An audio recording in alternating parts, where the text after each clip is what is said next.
semua, jadi di sini kami akan menjelaskan tentang belajar, fase, dan perkembangan. Yang pertama, ada fase perkembangan belajar. Perkembangan belajar adalah proses yang berkelanjutan dan melibatkan perubahan dalam kemampuan kognitif, emosi, dan perilaku individu. Pada dasarnya, tahapan dan perkembangan manusia mengikuti alur yang ada walaupun pasti terdapat perbedaan antara satu dengan yang lainnya. Dalam hal tersebut, pada umumnya, perkembangan manusia terbagi menjadi dua periode, yaitu masa awal dan masa kedua. Masa awal terdiri dari sensori motor, pra-operasional, operasional konkret, dan operasional normal. Dan masa kedua terdiri dari fisik, mental, otak, dan sosial. Perkembangan fisik dalam belajar. Perkembangan fisik adalah pertumbuhan tubuh, perkembangan otot dan tulang, koordinasi gerak, serta perubahan fisiologis, perkesehatan, daya tahan tubuh, serta kemampuan motorik kasar dan halus. Perkembangan fisik berperan penting dalam kehidupan sehari-hari, terutama dalam proses belajar, karena mempengaruhi kesehatan, energi, daya konsentrasi, serta kemampuan untuk melakukan aktivitas seperti menulis, membaca, dan berpartisipasi dalam kegiatan fisik di sekolah. Perkembangan fisik memiliki pengaruh penting terhadap kemampuan motorik, energi, dan kesehatan yang mendukung proses belajar karena alasan berikut. Yang pertama, kemampuan motorik yang mengikuti koordinasi dan keterampilan gerak, serta keseimbangan dan ketangkasan. Yang kedua, energi yang meliputi aktivitas fisik yang optimal serta daya tahan. Ketiga, kesehatan yang meliputi pencegahan penyakit dan fungsi otak yang optimal. Keempat, hubungan dengan proses belajar yang meliputi lebih percaya diri serta aktivitas fisik yang teratur.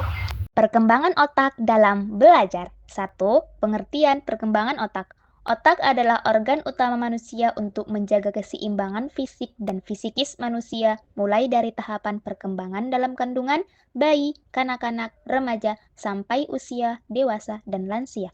Otak menuntun manusia untuk berperilaku positif dan negatif. Otak akan berfungsi positif dalam suasana lingkungan yang positif dan sebaliknya akan berkembang negatif dalam lingkungan yang negatif. Semakin keras manusia berpikir, akan semakin banyak kalori yang dibakar. Oleh karena itu, menurut Erik Jensen, nutrisi yang baik mempromosikan pemungsian neuron yang sehat. 2. Struktur dan fungsi otak dalam pembelajaran. 1. Otak besar. Otak besar merupakan bagian otak yang paling besar dan memiliki lipatan-lipatan. Otak besar menerima pesan dari seluruh alat indera dan memiliki beberapa fungsi seperti memori, berpikir, atau merasa. Dan lanjut ke struktur otak kecil. Otak kecil terletak di bagian bawah otak besar, tepatnya di bawah lobus oksipital.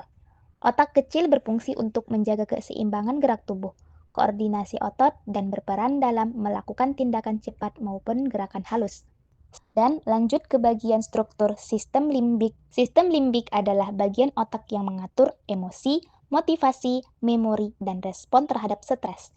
Sistem ini berperan penting dalam proses belajar, terutama dalam menghubungkan emosi dengan informasi yang diterima. Di dalam sistem limbik terdapat struktur yaitu A. Hipotalamus. Hipotalamus mengatur respon emosional, suhu tubuh, rasa lapar, haus, dan ritme sirkadian, yaitu jam biologis. B. Amigdala. Amigdala bertanggung jawab atas pemrosesan emosi, terutama rasa takut dan agresi. C. Hipokampus. Hipokampus berperan dalam pembentukan dan penyimpanan memori jangka panjang. D. Talamus. Talamus berfungsi sebagai pusat penyimpanan informasi sensorik ke bagian otak lainnya. Dan yang terakhir, E. Gyrus cingulata. Gyrus cingulata menghubungkan informasi emosional dan berfungsi kognitif. Dan setelah sistem limbik yaitu korteks prefrontal. Korteks prefrontal adalah bagian otak di bagian lobus frontal yang berperan dalam pengambilan keputusan, kontrol diri, perencanaan, dan pemecahan masalah. Tahapan perkembangan otak dalam belajar bisa dibagi berdasarkan usia karena otak berkembang secara bertahap dari bayi hingga dewasa. Setiap tahap ini mempengaruhi cara seseorang belajar dan menyerap informasi. 1. Masa bayi, yaitu 0-2 tahun, perkembangan sensori, motor. Dan kedua, masa anak-anak 2-12 tahun, yaitu perkembangan kognitif dan bahasa. 3. Masa remaja 12-25 tahun, yaitu perkembangan logika dan kontrol diri.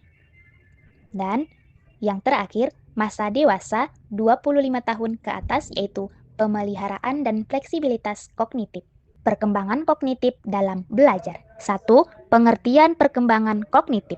Kognitif merupakan aktivitas dan tingkah laku mental sebagai sarana yang digunakan manusia untuk mendapatkan dan memproses segala pengetahuan tentang dunia, yang termasuk dengan proses kognisi antara lain proses belajar, persepsi, ingatan, dan berpikir. Faktor biologis, lingkungan, faktor pengalaman, faktor sosial, dan motivasi turut berperan dalam mempengaruhi perkembangan kognitif. 2. Perkembangan kognitif. Terdapat dua teori yang akan kita jelaskan, yaitu A. Teori perkembangan kognitif Piaget, yang mencoba menjelaskan bagaimana seorang anak beradaptasi dan menginterpretasikan objek-objek dan kejadian-kejadian di lingkungannya. Misalnya, bagaimana anak belajar fungsi dari benda-benda di sekitarnya, seperti alat permainan, benda-benda di sekitar rumah, makanan, objek sosial, dan sebagainya. Piaget menjelaskan bahwa ada 4 tahapan perkembangan kognitif pada manusia, yaitu sensori motor, praprosional konkret, operasional konkret, dan operasi formal. Piaget percaya bahwa semua orang akan melewati 4 tahapan yang sama dan berkaitan dengan usia. B. Teori perkembangan kognitif Vygotsky. Lev Vygotsky 1896-1934, seorang psikolog Rusia, mengatakan bahwa anak aktif dalam menyusun pengetahuan mereka. Vygotsky mengasumsikan bahwa 1. Keahlian kognitif anak dapat dipahami apabila dianalisis dan diinterpretasi dalam konteks perkembangan. 2. Kemampuan kognitif dimediasi dengan kata, bahasa, dan bentuk diskursus yang berfungsi sebagai alat psikologis untuk membantu dan mentransformasi aktivitas mental. 3. Kemampuan kognitif berasal dari relasi sosial dan dipengaruhi oleh latar belakang sosio-kultural. Perkembangan sosial emosional dalam belajar.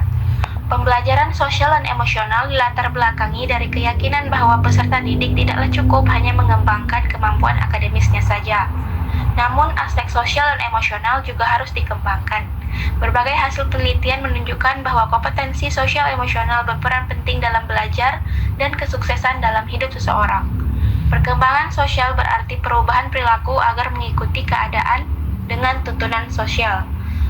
Tuntunan sosial itu tergantung di lingkungan di mana anak berkembang dan tergantung di budaya serta adat yang berlaku di dalam lingkungannya, serta tergantung juga dengan umur dan tugas perkembangannya.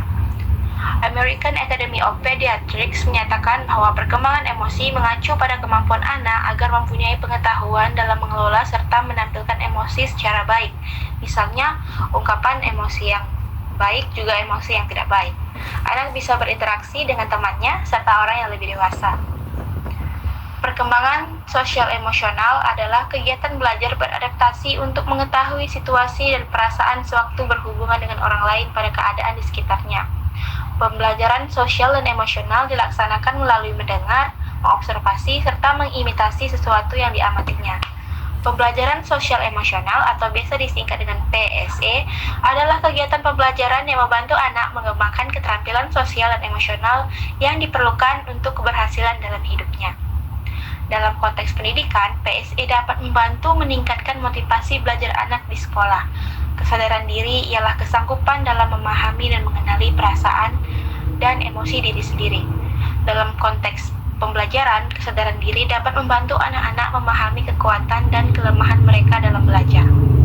PSE dapat membantu meningkatkan motivasi belajar anak di sekolah dasar dengan memberikan keterampilan dan dukungan yang diperlukan anak untuk sukses di sekolah.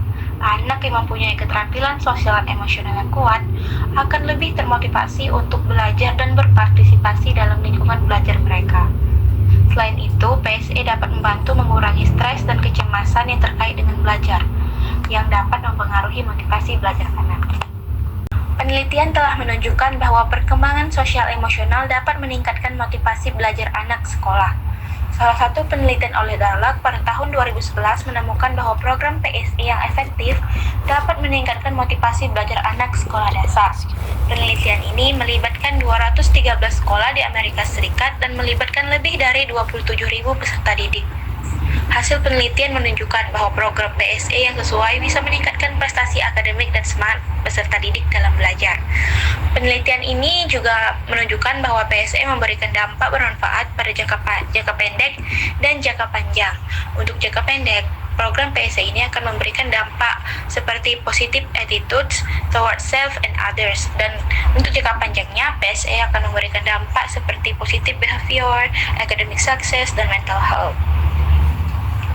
Ketika siswa dapat merasakan langsung manfaat dan keuntungan dari keterampilan sosial dan emosional mereka, pembelajaran akan cenderung relatif melekat dan memudar pada tingkat yang lebih rendah seiring berjalannya waktu.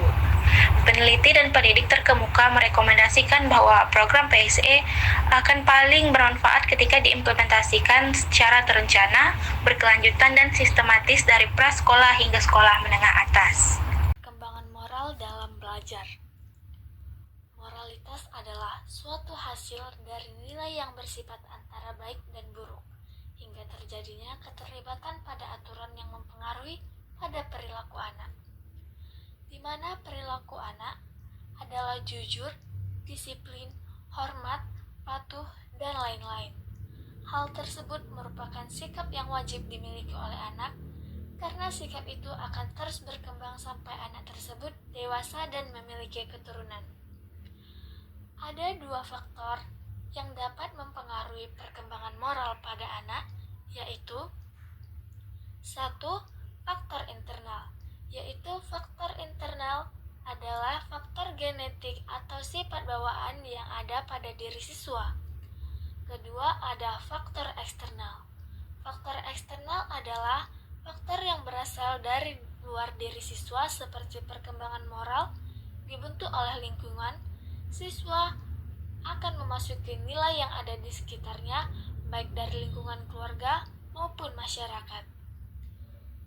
Dalam pembentukan perilaku moral pada anak usia dini yaitu strategi latihan dan pembiasaan, strategi aktivitas dan bermain, dan strategi pembelajaran. Yang pertama ada strategi latihan dan pembiasaan. Latihan serta pembiasaan artinya strategi yang efektif buat membentuk perilaku tertentu pada anak-anak termasuk sikap moral. Yang kedua ada strategi kegiatan bermain.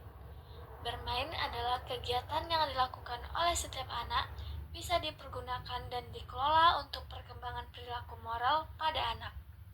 Yang ketiga ada strategi pembelajaran perjuangan pengembangan moral anak usia dini bisa dilakukan dengan seni manajemen moral.